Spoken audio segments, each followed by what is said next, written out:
What is crack-a-lackin', fellow thermonuclear AFers? I am Dan Favale coming at you with an incredibly unplanned podcast. I guess not unplanned. There's part of me that know we might have to do this. Whoa, as my mic goes all over the place. Going to talk about the Bradley Beal trade that happened while I was in the middle, of a Father's Day gathering with my in-laws, and I thought I was going to have to write initially, and then it turns out apparently I don't, although I might have to leave any second now to do that. And so I'm hopping on with you all, which would lead me to, before we get into this, subscribe to us, because we're going to drop everything into emergency podcasts sometimes when shit like this happens. So, throw us that subscription, YouTube, Spotify, wherever you get your podcasts. Very much appreciate if you could do that. Join our Discord. Link to that's in the podcast description. We're currently running a mock draft among our listeners / friends of the pod who hopefully listen to it as well. That's a lot of fun. Follow us on all the socials at HardwoodKnocks on Twitter and TikTok, at Hardwood_Knocks on Instagram. Yes, I'm stumbling because the trade has me all over, and I'm trying to analyze this and promote stuff on Twitter about this podcast in real time. I think that covers it, though. Oh, buy merch, too. I'm wearing a Thermonuclear AF sweatshirt. You can make stickers out of them, all the fun stuff. The link to our shop is in the podcast and YouTube descriptions as well. So let's talk Bradley Beal getting traded to the Phoenix Suns. I don't think anyone was expecting Bradley Beal to wind up with the Suns this offseason. Yes, 2 days ago, a day ago, whatever, we heard that it was going to be the Wizards of the Heat, basically. This is, and everyone please bear with me as I open up and caffeinate myself throughout this, so there will be pauses. Running solo, I refuse to bother Grant, who has an actual family on Father's Day, for this. So again, bear with me. I'm tired and thirsty. But Bradley Beal going to the Suns, it's shocking, like, that the Suns going down between the Suns and the Heat. All right, let's start this over. It's shocking because I don't think anyone thought the Suns would be among the finalists heading into this offseason. We all knew Bradley Beal could get traded.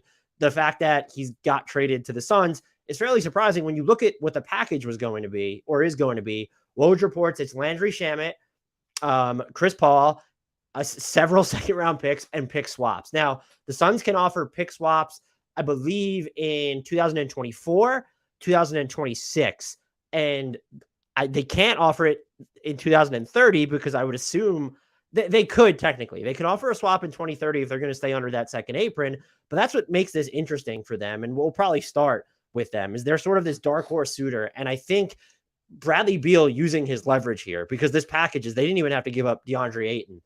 They add, when you look at what Chris Paul's full salary could have been, not his partial guarantee, not if they waived and stretched him, they're adding like 6.7 whatever million bucks to the payroll. I have them with seven players, I have them estimated to have under contract now at $176.8 million. And that is very close to the second apron. And that's for Kevin Durant, Devin Booker, Bradley Beal, DeAndre Ayton. Actually, it's only 6 players, excuse me. So Kevin Durant, Devin Booker, DeAndre Ayton, Campaign. I'm assuming they're going to guarantee him now. I have Ish Wainwright there. And is that only 5? That's a shit ton of money. It has to be 6 players. Yeah. 1, 2, 3. I might have my salary sheets messed up here, but whatever. They're going to be near the second apron, and they have this much money tied up in what amounts to 5 players right now. So they're going to have to only have minimums to flesh out. And their best card left to play here will be, let's trade DeAndre Ayton. He has that $32.5 million salary for next season.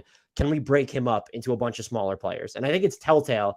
One, kudos to Beal and his agent, Mark Bartelstein, for sending him somewhere while also ensuring that they didn't give up and bankrupt themselves of their best assets. Because had you given up Ayton in this deal, and who knows if Washington even wanted him. They have KP, they have Daniel Gafford. He did not have a great year last year. I think at points, just relative to his pay grade, how last season unfolded was catastrophic. So maybe they didn't want him, but in theory, you can still move him and break him up into maybe 2 or 3 smaller contracts. And that's how you flesh out your depth here. And you could still look, you have early bird rights on Bismack Biyombo. You will have early bird rights on Torrey Craig as well. So like, if you want to continue to pay through the teeth for this roster, you can do it and you keep some of those guys together. But to flush out the rest of this rotation, I would argue you need to trade DeAndre Ayton now because you are so top heavy at the moment where Bradley Beal's never been the most durable player. We know Durant is no longer the most durable player here. And yes, you still have Devin Booker, but to be reliant on just those three guys and then plus Ayton and Campaign and Ish Wainwright and a bunch of minimums and maybe bring back Bismack Biyombo and Torrey Craig, it's untenable over the course of an entire regular season.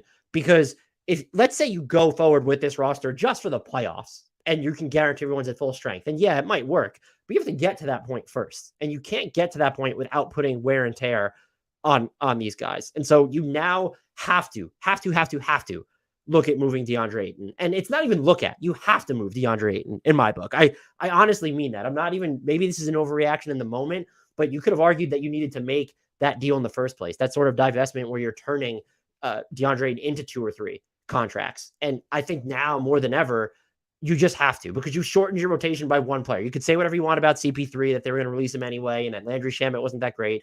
You're turning 2 players into 1 here, and you were already kind of shallow as it was. When you look at the dynamic on the court, I think a lot of people are underestimating, and it probably took me too long to get here. We should have started here, and we'll break down other implications as we go forward. But the fit is going to be fine. This is just, people are looking at Bradley Beal's had his dipping 3-point percentage. The shots are going to be easier in Phoenix when you have Devin Booker and Kevin Durant beside you. Even having one of those guys in the lineup with you. Look at how long it's been really since he had a peak point guard playing next to him, just like a peak point guard. And those shots are going to get easier. And in the meantime, while you can criticize maybe some of his efficiency, I don't want to say reinvented himself, but he definitely established himself as this sort of, I don't want to say he's not an A+ playmaker, but he's someone who can be the engine of what ends up being a good to really good offense on the floor. And yes, you can look at the Wizards' vitals and say, okay, overall, they weren't great. But like during his minutes, a lot of the times over the past 3 seasons or whatever, the offense wasn't by and large the issue. He's turned himself into just a wizard beyond the arc. He can get off shots at all 3 levels. I think when you look at the current iteration of the Suns, yes, but you look at the previous iteration of the Suns where it's Chris Paul and Kevin Durant, really just not guys that get to the rim on or off the ball. Even Bradley Beal actually increases your rim pressure on this team. I would argue there's still not enough, and that's something that you're going to need to look for in, I think specifically moving when you trade Mikal Bridges, his transition, his volume in transition, and just his ability to move off the ball and get towards the basket. They certainly could miss that. From complementary players, you're going to want to look for an element of rim pressure, and I guess you can hope you get it from DeAndre Ayton, but he's always sort of been that bailout type of big. And so it really, and I'll get to questions as we have them in the chat as this goes on a little bit. I'm just trying to give you my initial thoughts dump here on everything. The offense is going to be fine. And I think that you're going to see Beal's efficiency skyrocket. And when you look at the fragility of Kevin Durant's availability, he's had these problems creep up every single season since he tore his Achilles without fail. Having that second guy who wasn't Chris Paul, who is, yes, Bradley Beal's about to turn 30 or is 30. He's still a lot younger than Chris Paul. And so you're going to get, you now just have more contingencies on the offensive end. And you can never have too much shot creation, especially when it comes in the form of, I'm going to argue that all 3 of these guys will hit above average clips from 3 next year. And so to have them all be above average 3-point shooters, let's just assume that's going to be huge. And I've seen people say that the Suns are trying to recreate like sort of this B+ version of what they might have had in Brooklyn. Maybe, but like, that's not a bad thing. That team, if they were healthy, might have just won a title or 2 if they had stayed together as well. And so there's nothing necessarily wrong with that. It's, do you have the infrastructure around them to ensure that you're not going to get absolutely cooked defensively and that your depth isn't going to be ruined here. And their depth has been ruined in the meantime. And I don't know who they hit on with minimums, guys like, you target, I think here you need properly sized wing players, which is, it's just so easier said than done. That's to get properly sized wing players on the minimum is like, can you get a Yuta Watanabe from Brooklyn? Like, those are the names you're going to be looking at. You're not going to be, unless they go lose their mind and go, like, you're not going to get a Bruce Brown. Like, you don't even have that mid-level to use. You could look at, can you bring TJ Warren back? I don't really know what his market's going to be. I would assume it'll be above. They can only give him a slight raise off what they had him for last season, but maybe not. And so you could look at him. I don't think this is a team, not now. They need to be able to defend. And like, that's not necessarily Warren's strength, but he did make progress there theoretically when he was in Indy. And so you automatically remove guys like, Will Barton. But like, those are the names that are going to crop up. Do you take a flyer on Juan Toscano Anderson? Do you try and at this point take a flyer because you need kind of fours and I guess fives and wings? Like, the front line really needs to be fleshed out here, I would argue. Like, do you take a flyer on JaMychal Green? Not a wing player, but do you bring him over? I don't know what the minimum market is necessarily going to look like for them. I will say, when you have these names in place, it is going to give you an opening to maybe players that otherwise wouldn't have signed minimums with other teams. Perhaps but that might ring hollow. I mean, if you get Thaddeus Young because he's waived by the Raptors, I mean, cool. That's a good minimum signing. Is it going to be enough? And so you need to probably hit, where we look back and say, wow, I can't believe that they got him.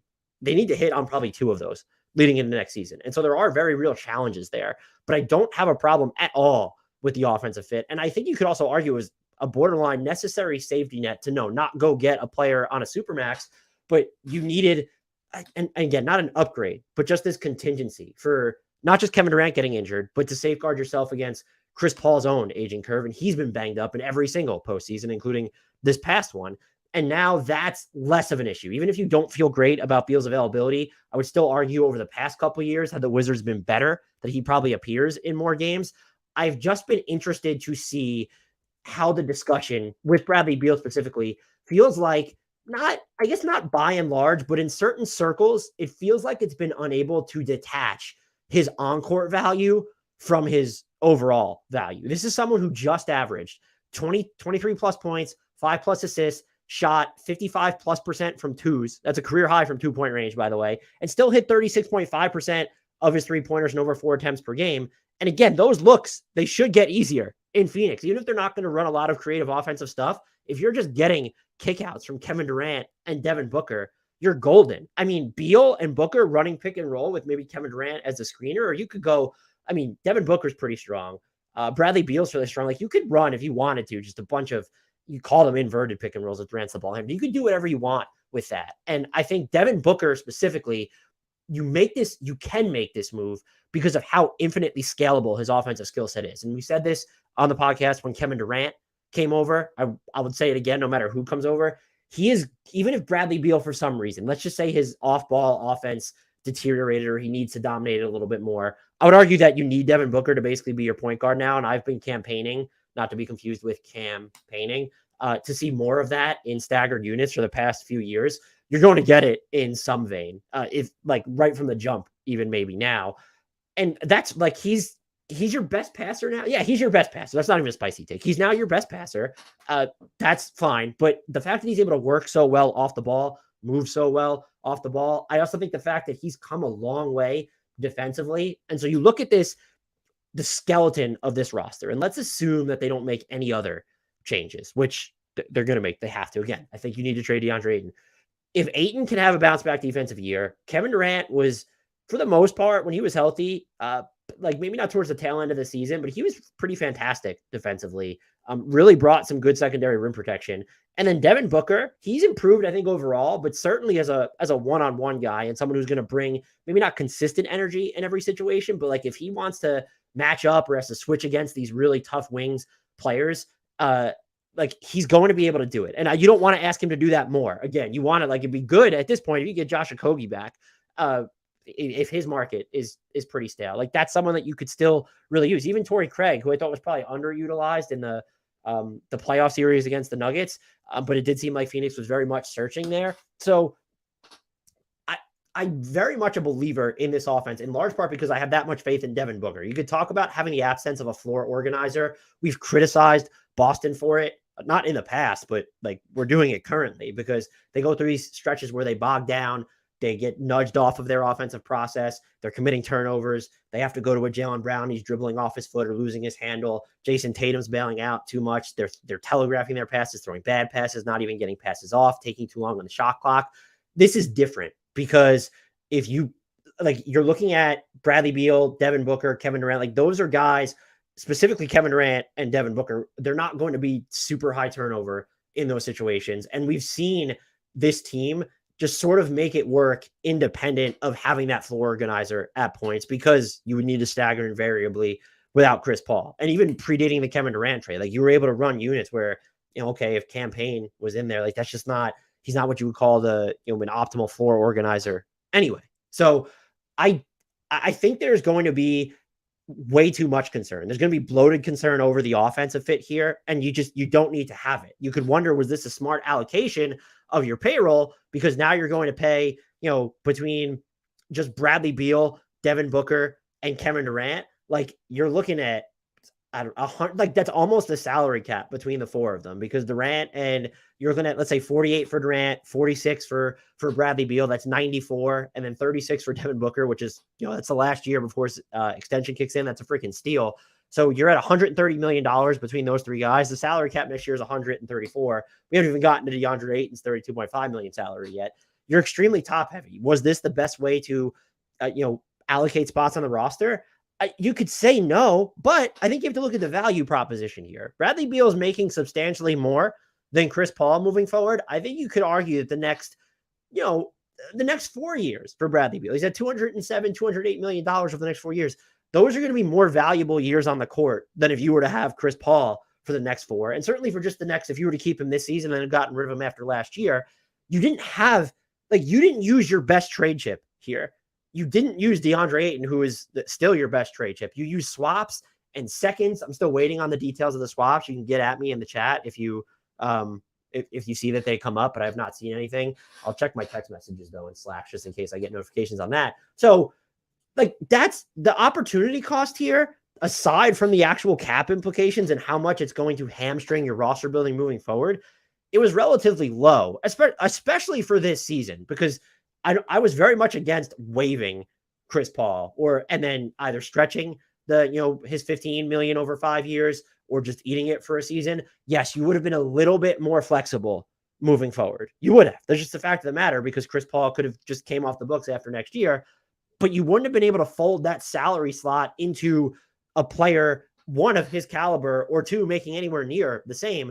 That's what you effectively did here, is you rolled the tail end of Chris Paul's prime, the Chris Paul's contract, into that number again. It's more expensive, but you did get a better player. And so you're faced with the same issues, but I guess the outcome to me is probably a little bit more palatable when you're just looking at their absolute ceiling over a longer term, even if you're not as high on them next season.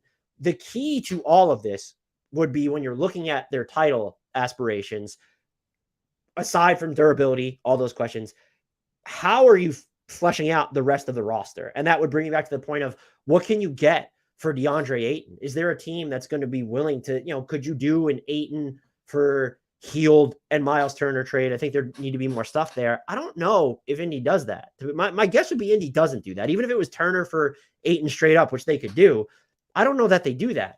Could you send Ayton to Dallas still? Are these Western Conference rivals willing to help out each other?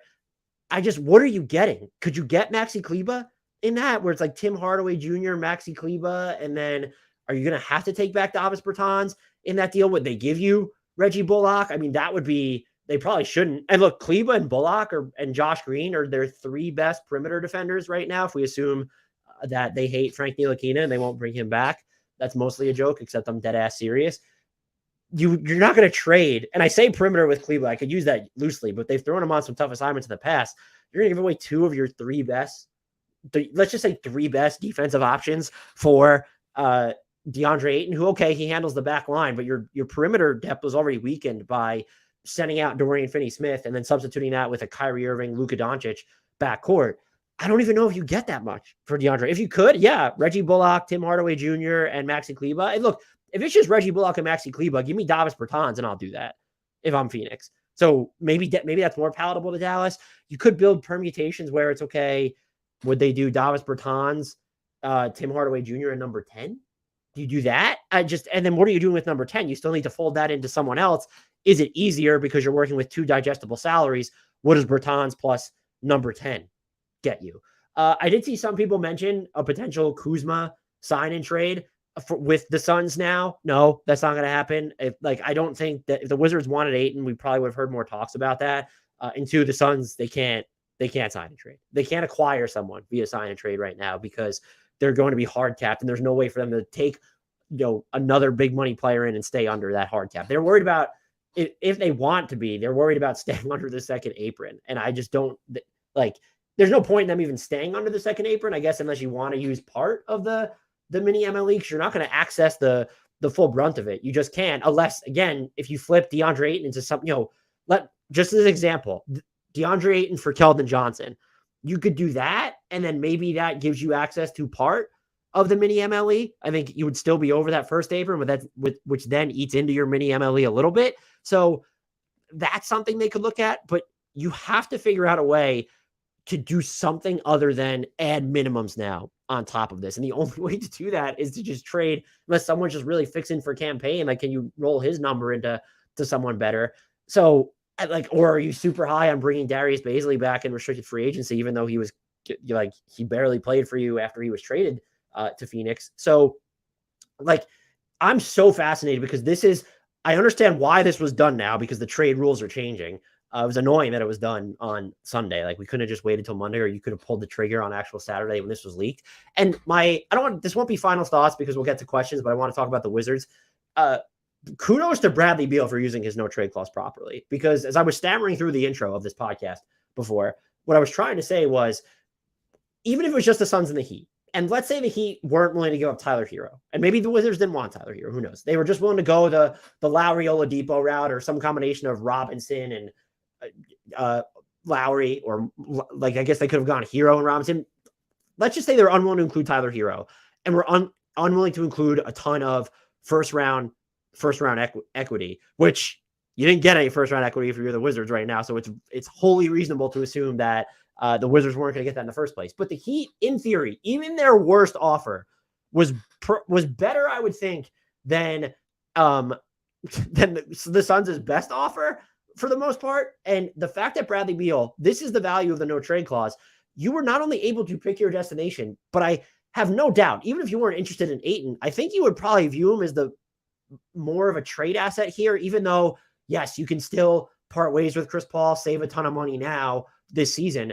Unless you believe that Ayton was really that hard to trade, where you were trying to take back bad money or not gotten something from him, I would have to believe they would have wanted Ayton just for the trade value. And the fact that they didn't get it, that's the no trade clause at work. And it was even Chris Haynes, Bleacher Report colleague, tweeted this yesterday, that Bradley Beal basically only wanted to go to the Suns if they were able to keep DeAndre Ayton. I don't think that had anything to do with DeAndre Ayton himself, so much as he understands you can't have them bankrupt their assets and be unable to improve their team. And then there's also just the matter of, look at how uneven, incongruent that roster would have been if you had Chris Paul, Bradley Beal, Kevin Durant, and Devin Booker. I mean, just Devin Booker, Bradley Beal, and Chris Paul, and campaign, whatever. Makes absolutely no, although if you would include a champ, just so many guards. And even if you would have waived Chris Paul at that point, you would have been so limited. So yes, there was an element of the roster construction to it, but he was able to get somewhere where they did not give up they gave up some assets, but their best asset is still in place. And so even if you do go into next season with DeAndre Ayton, the hope can still be, if he rehabs his value, does another team come calling and actually want him? And I don't know what DeAndre Ayton's value is here. Look, I just ran through some hypothetical trades that I don't even know if those, I focused on, what was it, Dallas and Indiana specifically. I don't know if they would consider that. A lot of people, the Spurs for Keldon Johnson, they do need Ayton and Wemby and so in the front court. I wouldn't hate that. Are they a team that's going to be interested in him? But you're looking at the teams that actually need bigs, and that's kind of few and far between. I don't think Brooklyn, they have Claxton, he had a better season than DeAndre Ayton. I don't know who needs to hear that, or if anyone needs to hear. They had a better season than DeAndre Ayton. But if they wanted someone with a little bit more, girth to them, not going to play with more thrust, because Claxton's going to play with more thrust, maybe. But his name wasn't really linked to the Kevin Durant trade at all. Charlotte has Mark Williams now, and if you're going to go for a big, I'd rather see it be someone who spaces the floor, like a Kristaps Porzingis there. Chicago, okay, we get a little interesting there if Chicago doesn't want to have Vooch, but what is Chicago going to give you at this point? I guess you don't want DeMar DeRozan or Zach LaVine on this team, and Lonzo Ball is not playing at the moment. And so how do you even build that package? It would have to be a 3-teamer where DeRozan is going somewhere, I guess, and then maybe you're getting back Caruso. So that just feels like a blah destination. Detroit has all the bigs in the world. Denver doesn't need a big. We already went through Dallas. Golden State, I'd be interested. let's just say Draymond Green wanted to leave and would opt in. Could you build something around Ayton for Draymond Green? And is there money that Golden State wants to get rid of? They do have Looney there, but I think Ayton's upside is going to be, or his high point is going to be, should be higher than Looney's high point. And so if you're looking to replace Draymond's money, if he wanted to opt in and really leave, that would be mega interesting. Who else could Golden State send out there? Is there money they're not happy with? No, not really. I mean, I guess you're not going to figure out a way to fold Jordan Poole into this. So it would almost have to be Looney or GP2 to make that math work. And I don't think you'd want to give up maybe Looney, but is Ayton, if Draymond says he wants out, are you doing Looney and Draymond for DeAndre Ayton? If it's your prerogative, your choice, absolutely not. Houston, I think some people can make the case they need a big, but they have Şengün, they have Jabari Smith Jr. I'm not about it.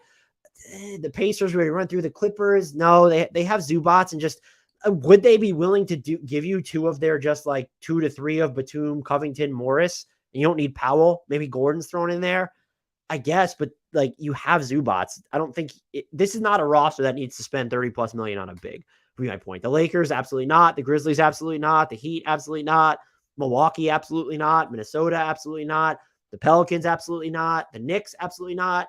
OKC, sure. Ayton and Holmgren would be interesting. Have Jalen Williams, SGA, and Giddey there. But what are you even going to get Dort for Ayton? Like you could do that if you're OKC. Dort for Ayton. I just don't know if you would want to. And you would be saving Phoenix a bunch of money, but you have the cap space later on this summer to do Dort for Ayton. I wouldn't do that if I'm OKC. That's where I'm at. Orlando, no. Philly, no. Portland. Portland's interesting. But you're going to probably have to take back Nurk as part of that deal. And then what? You're getting Simons? Like they don't have like the big enough. That's the other challenging is you need teams that have 2 to 3 contracts that make it work. And they're not going to give you the sign and trade for Jeremy Grant's out of the question because that's just not going to work. Sacramento, no. The Spurs, maybe. Just maybe if they want. If you get Zach Collins and Keldon Johnson for DeAndre Ayton, I would hit yes on that button right now. Maybe you get that fake Charlotte first rounder that's protected until Kingdom Come. It's going to become 2 seconds eventually, probably. That even feels like it might be steep for Ayton. Toronto, if they part ways with Pirtle, maybe. Utah, no, they have Kessler. And then Washington is just, you could still go. I mean, Porzingis is a much better fit for this roster. So if Porzingis opts in, you could build something around Ayton for him. And yes, you could trade for Kuzma if he opts in. He's not picking up the $13 million player option, if anyone's suggesting that. So this is on topic. We'll get to the questions, and we're going to move into some Wizards talk too. From Thomas Scott, trade Ayton to Houston for KJ Martin and Jae'Sean Tate. They do have the cap space to do that. And I guess if they don't hit on any other free agents because they can get up to like 60 plus million to spend this year, sure. It's just, I like Şengün. I like Jabari Smith Jr. still. I guess it's not the end of the world having 3 bigs there, but if you end up with Amen Thompson in this draft, you're dealing with a lot of non-shooters on this roster all of a sudden. But if I'm Phoenix, do I do that? I'm throwing this back up there. Boston Celtics. This is Thomas Scott. I'll get back to you. Your first one. Trade Ayton to Houston for KJ and Jae'Sean Tate. They could really use KJ Martin's rim pressure. I'll tell you that much. And that saves them a boatload of money, and they would be able to access, I believe, the mini MLE in that scenario. Jae'Sean Tate was pretty banged up last year. For me, it feels like it's weird because I understand why the Houston would do it, but I don't love the resulting roster for them. But it also feels like if you're Phoenix, you're selling too low. If he's that much of a net negative value, then yeah, look at it. We want our mini MLE. We believe we can approximate 70 to 99% of Ayton's peak on the cheap. Then yeah, go ahead and do that. Tate would give you some defense. Martin probably needs to be better defensively, but some nice rim pressure and can be moved around a bunch positionally. And I think he's probably a good enough standstill shooter to just, catch feeds from these other guys on the roster. Thomas Scott also said, Boston Celtics have a front court of Ayton and Williams. Please no. I don't want to see that. If you can get Robert Williams III for Ayton, you might as well try it and see is Derek White or Marcus Smart or Malcolm Brogdon involved in that deal. I just can't see Boston doing that. Thomas also says Ayton for Al Horford. Boston gets younger. Yeah, you have to put more money in there though. And so Horford's only at 10 million. And you don't want to have the Ayton Williams dynamic is weird. Is RW3 just your permanent bench player? I guess that's fine. Where's the other money coming from for Boston though? Because they got to get to Ayton's number. So Horford's at 10 million. Brogdon get you there, but Because I'm not giving up Marcus Smart or Derek White for DeAndre Ayton at that point. So I'll make that very clear. Throw your questions in if you're still watching. Suns, Wizards, rest of the NBA. I will answer them here. I will try and stay about 45 minutes because I do have other stuff to get to, and I'm worried that I'm about to, I'm operating on borrowed time when it comes to my actual job. And we got this from Woj. Part of the reason for holding up full completion of Wizards Suns deal will be to allow Washington to field offers from third teams that would give Chris Paul a chance to land with a contender. I don't know what contender is paying $30 million for Chris Paul. Let's get into that in a second. But blown. First comment, the Wizards are allergic to being a normal team. He also said, I feel bad for Vogel, like coaching the Lakers again. I don't feel bad for Vogel. This is still a good job. You have Devin Booker and Kevin Durant. I think he's going to be fine. Now the Wizards. So I want to make this clear. The process that led the Wizards here is catastrophic. Oh, and look, Chris Paul's now headed to the Clippers per Chris Haynes. How's that for some breaking news? The Washington Wizards are likely to reroute Chris Paul in a trade, and the Los Angeles Clippers are expected to pursue a reunion with the future of Hall. Oh, he's not going to the Clippers. That was, I jumped the shark there. That's going to be a 4-teamer then. Let's Wizards first. My God, it's happening, people. This is all happening live. This is live podcasting for you on your own too. Hashtag I miss Grant Hughes. The process that led the Wizards here, and I don't say this lightly, was catastrophic. They did not trade Beal anywhere near his peak value. Then they gave him a supermax with a no trade clause and a trade kicker. Then, by extension, they missed the chance to optimize this year's pick at a time when I think people think there are 4 transformative players in this draft. When you're looking at the upside of Ahmed Thompson, Brandon Miller, who I might, the more I think about it, I might have Ahmed Thompson ahead of him in my big board, but yeah, I'm not the draft expert. Scoot Henderson, of course, Wembanyama. And yes, now you can maximize next year's draft pick, which is still technically owed to the Knicks. I think is never going to see the light of day in New York. Apologies, Knicks fans. Maybe the Wizards get accidentally good before then. Anyway, so like the 2024 draft, I still think it's too soon to say that, but everyone says that it's not good, or at least in comparison to this. But you missed the opportunity to get, let's say, 2 or 3 transcendent players in this lottery.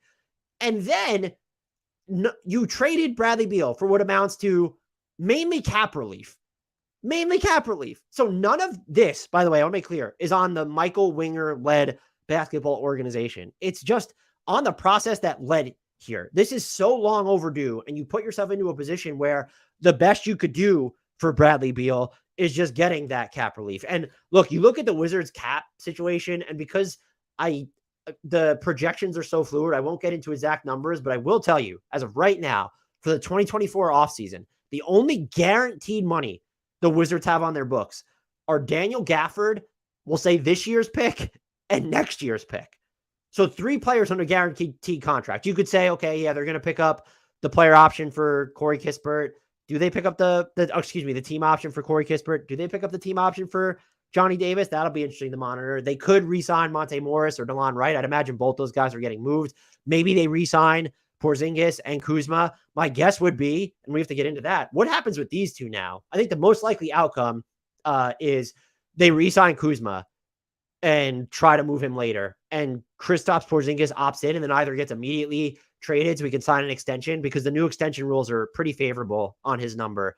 It could be 120%, I think, after he's traded, which off of his $36 million number, I don't even think you need to go that high. So my guess would be Kristaps gets traded after opting in. And Kuzma, there's either going to be a sign-in trade, which they're tougher to negotiate, or they're just going to offer him the most money and hope they could trade him later. But I really could, honest to God, see this front office just letting him walk if the number's big enough. Like, I'm trying to think of what would be the team when you're looking at cap space squads, but let's just say Utah comes in. Kuzma has roots in Utah. Maybe him and Clarkson want to team up again. But let's just say Utah came in and offered him $24 million a year or something and wanted a front line of Markkanen, Kessler, and Kuzma. Is that a number that the Wizards would just match? I'm not sure. Maybe the Pacers, they get involved here. They can get their exact cap number. I think they'll be at like 27 if they want to be 27 plus. Let's say they come in over the top. Are they willing to go? I mean, if it's the Pacers, they'll offer to make it a sign and trade, because that's just what Herb Simon does. I kind of love that, but I also sort of hate it a little bit. So there's not maybe a lot of cap space teams. There's, first of all, not a ton of cap space teams to begin with. I don't know how many cap space teams would throw money at him. I don't think Detroit would. I guess Houston just could. Don't rule Houston out of anything.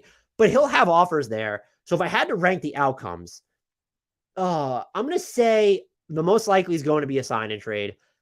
Second most likely is they re-sign him and then look to move him in the middle of the season, that it's a number they're fine with and they think that they'll be able to reroute him. And then third would be they let him walk for nothing.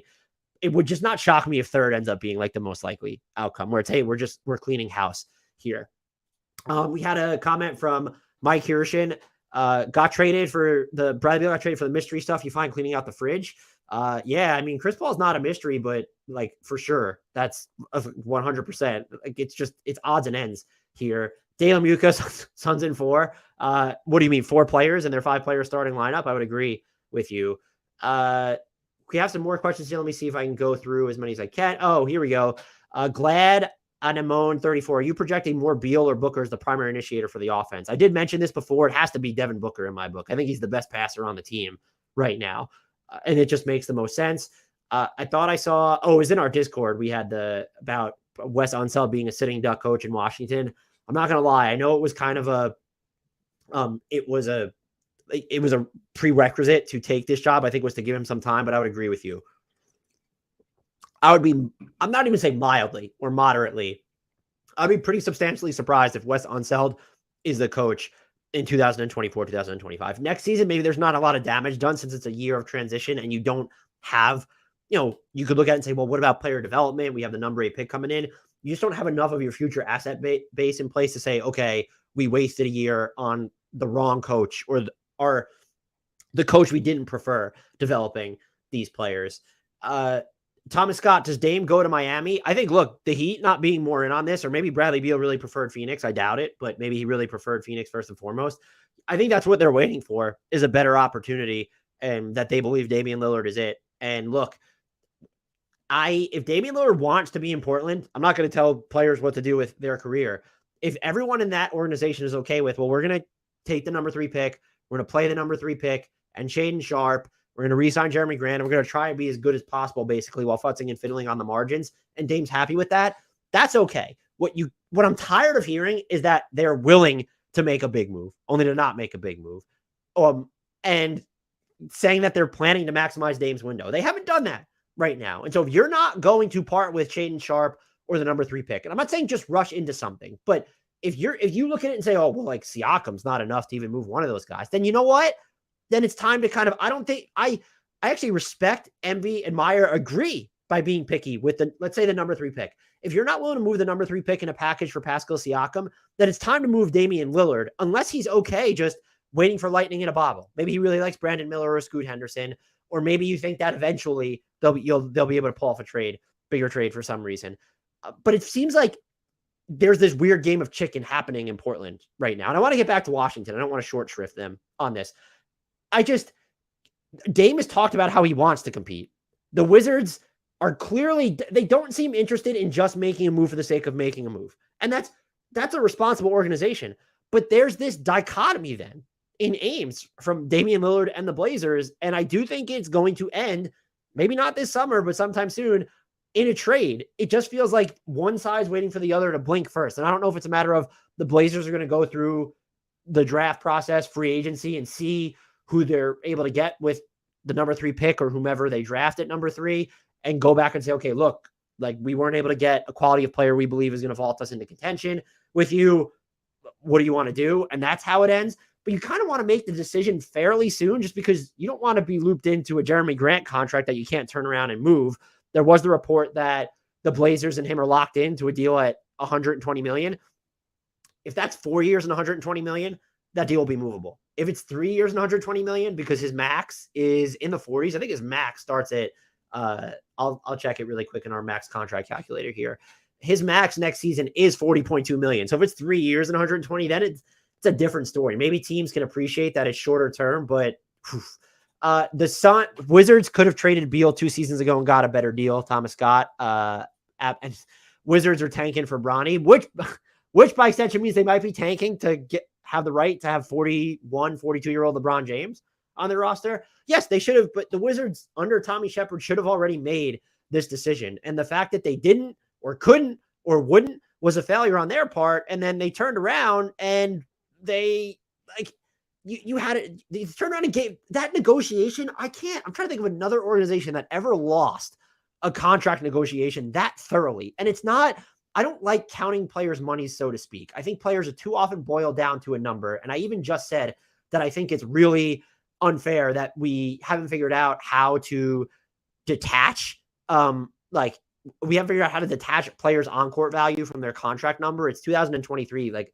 let's be better than this. So that number is still, the terms of it were still huge. Like, if you're going to give a supermax out, it really should be to one of the, now, especially with the new sort of cap penalties, like it needs to be, it can't be a top 25, top 30 guy anymore. Like it can't be that. And I think we're going to see, there could be weird seasons where you have these because of the new rules in place about the games minimum for all NBA. We might have some weird circumstances where someone qualifies for a max contract, makes a couple all NBA teams, but they're not going to get it. Teams, I think, are going to up the standard relative to the players that they're giving those contracts to, because they have to, when you look at how punitive and limiting the new CBA is.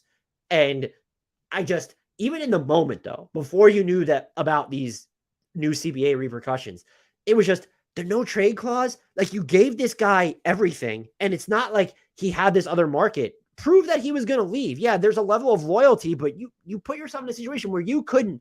I bet you, I firmly believe this, and I was wrong, by the way. You want to call me out for being wrong? Here we go. I like to try and remember to admit when I'm wrong.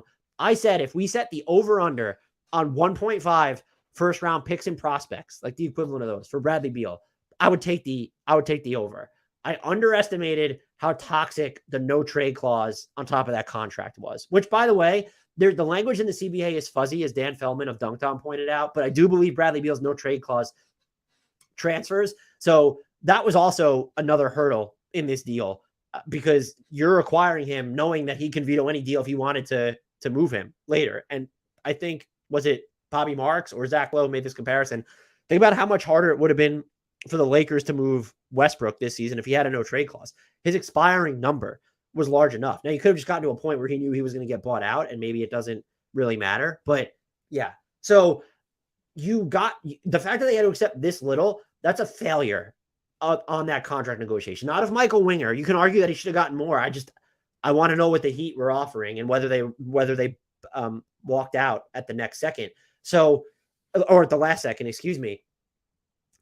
But if he didn't have that no trade clause, I firmly believe that they would have hit the over on picks or process, because then teams know it's easier to move him later just because he can't veto anything. And they could have sent him anywhere they wanted. And that is the real loss, is that there might have been a team, and Matt Moore of Action Network tweeted this out, where apparently, based off what he's hearing, there's going to be a lot of stupid shit by teams this offseason. There's always someone willing to take on a contract.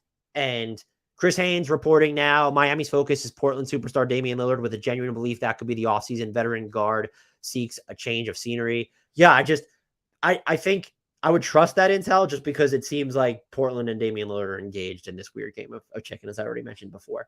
The no trade clause, though, ends up biting the Wizards. But what I'll say good, and then we need to talk Chris Paul here. What we need to give the Wizards, I hope Barglove TV put a shit emoji. If you're probably talking about me since I'm rambling live, but hopefully it's just about this trade. Anyway, at least the Wizards are now finally headed in this direction. And that's what you look at as encouraging. They've really made their roster flexible after next season. We have to see what happens with Kuzma, KP.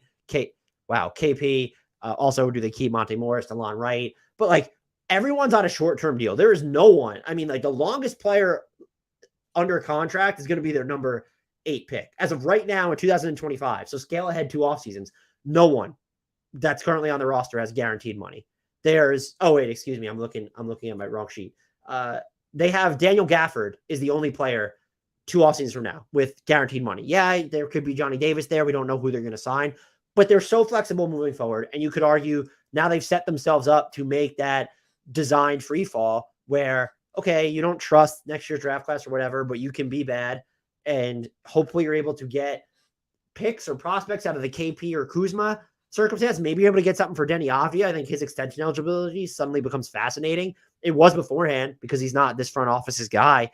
It's even more so now because why would you, depending on what, I guess it depends on the number, why reinvest in someone when you're gonna have to pay that second contract as you're going down this rebuilding route. I think it's encouraging that it shows Ted Leonsis really did give Michael Winger and company the autonomy to do this teardown.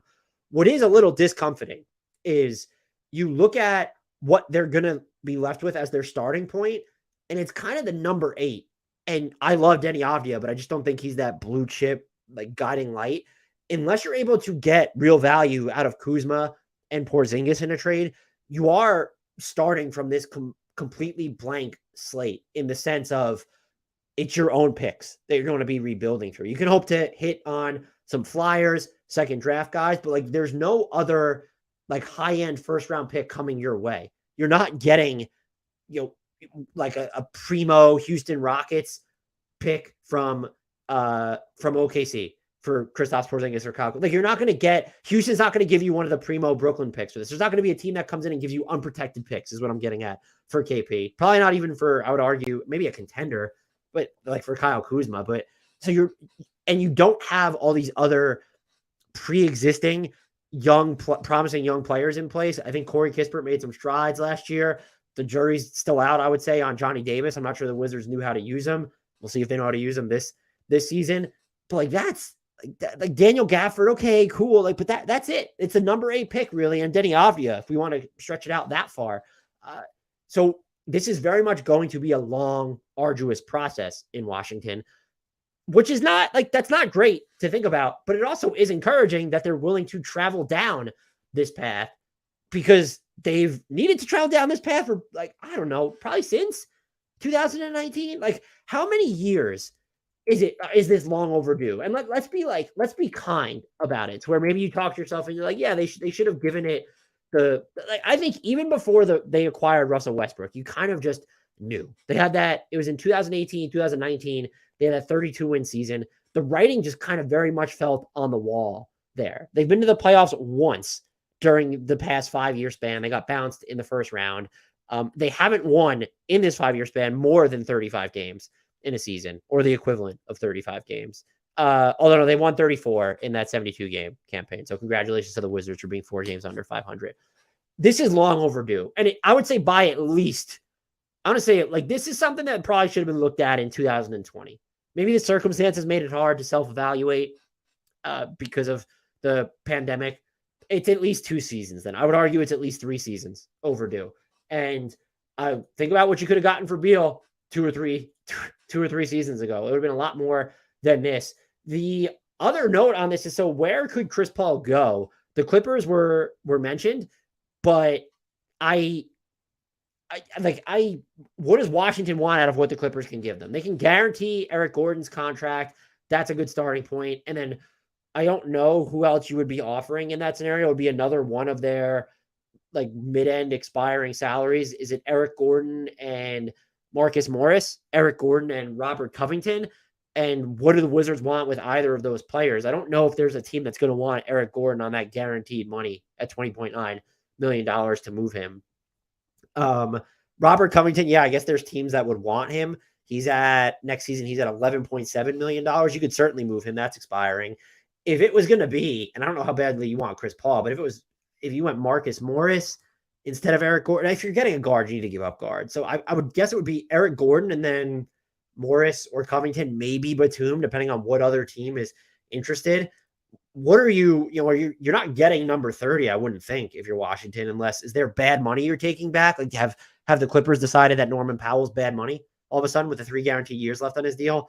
He's at about $18.5 million per year. That's the average. It's at 18 and then 19.3 and then 20.5.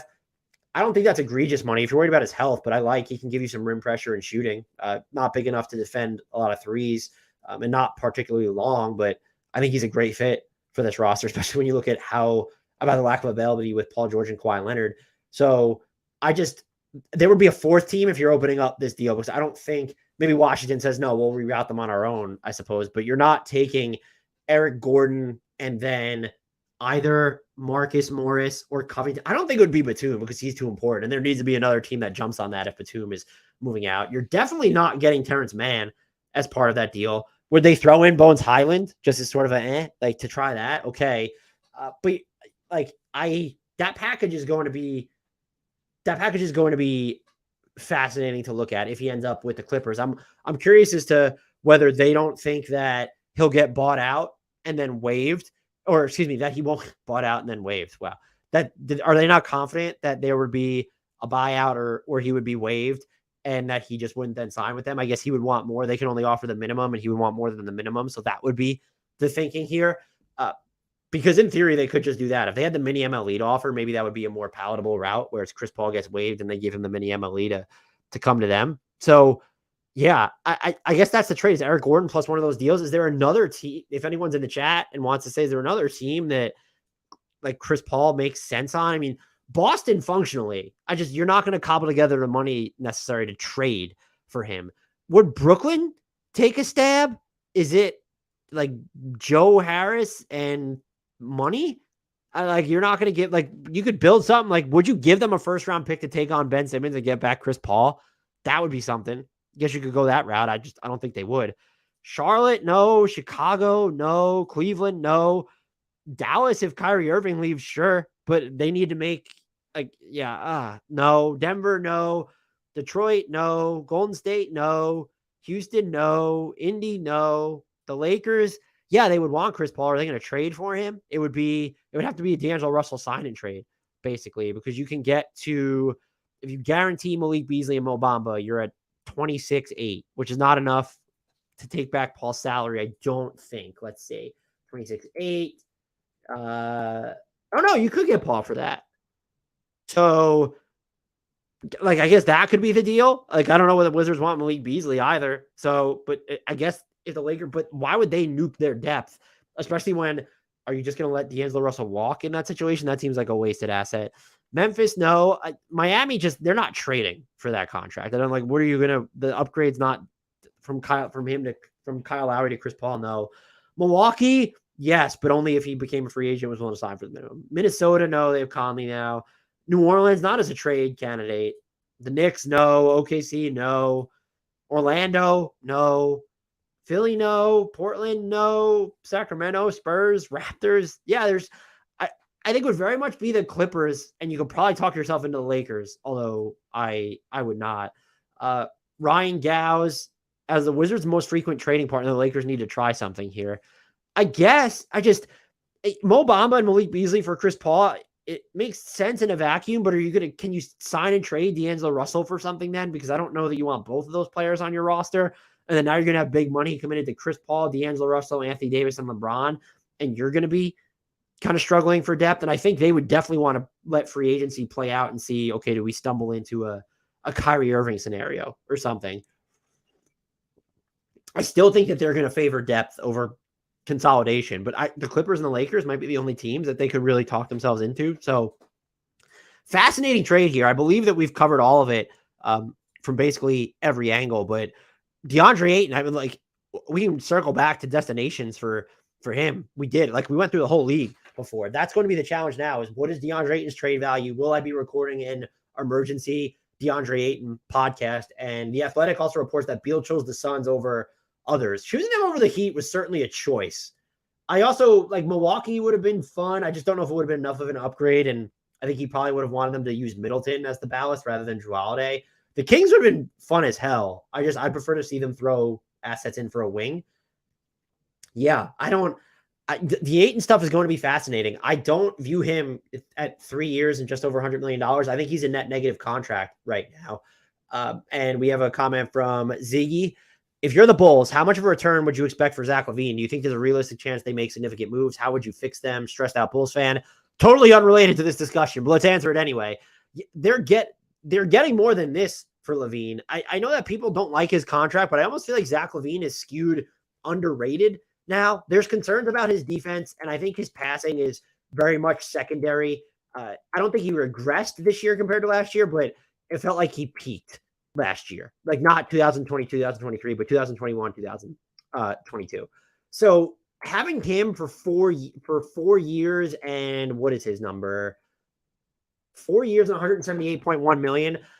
I think he's a little bit younger than Beal. What is he? 28, maybe going on 29. Zach LaVine is 28 years old. He just turned 28. Yeah, you get more for him. I don't know if this, because of the new CBA, like the the punitive nature of the new CBA. I don't know if that drives down his value at all. Maybe his injury history as well. If I had to set the over-under, I'm going to do it again. Maybe I'll be wrong.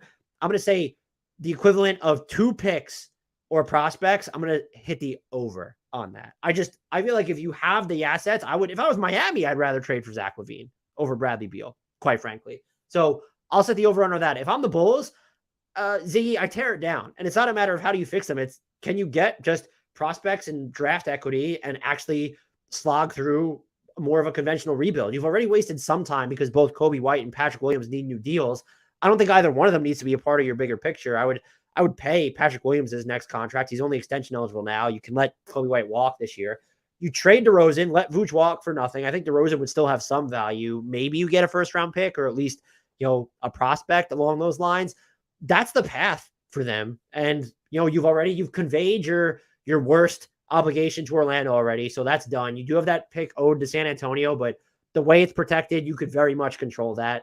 It's time to start from scratch. It'd be different if Lonzo Ball was playing, but I think you get at least a first round pick for Caruso or the equivalent. I think you'd probably get more than a first round pick, like a first round pick and like a nice young player or semi-nice young player or something, or at least a really nice young player. So I think you get at least a pick or young player for Caruso, a pick or young player for DeRozan, and then 2+ picks / young players for LaVine. You probably clean up your books a little bit. You can let the Lonzo Ball situation ride out at that point. Vooch can just walk in free agency. If you want to facilitate a sign and trade, there's a team that really wants him and they'll give you some seconds or you create a huge trade exception. Sure. That's what I would do if I were the Bulls, Ziggy. Will they do that? We have to see, but they're in the bird rights trap with Vooch if they actually want to win now.